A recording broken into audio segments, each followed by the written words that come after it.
Lasă-l dracu de pus cu capul în deal, băi! Treabă tu, mă punem cu fața la lac, nu? Dar nu mai contează. Ca să vedem și lacul. Hai băi, că a început să plouă, băi!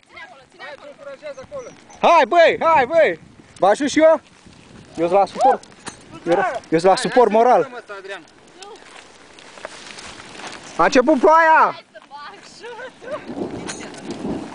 Eu mă bag cu tot.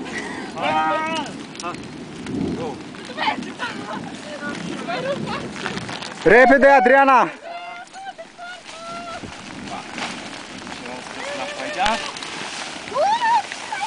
Stai. Hai, Adriana!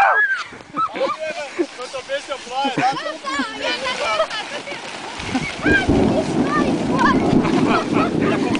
Hai, doar picul în ploaie. Hai, mă gândesc.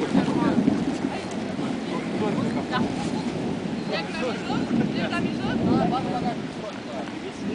Hai că trebuie să aibă cucui. Deocamdată... Cucui! Sufoc aici. Ei, ai făcut cucui?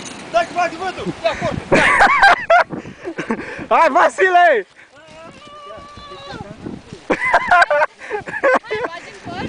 Vasile, te ajut, băi! Mergi, mergi! Dar trag cortul, ce cort stai? Eu stau la voi, băi!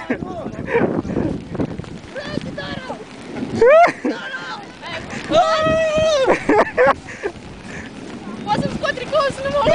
Da, da! Da, Ionela, da! Stai, Elea! Aia de la bețe luat-o? Da, am luat și am să... Unde ai aruncat aia? Bag acolo, Adriane! Faci, tu ești ca greierul vara, a?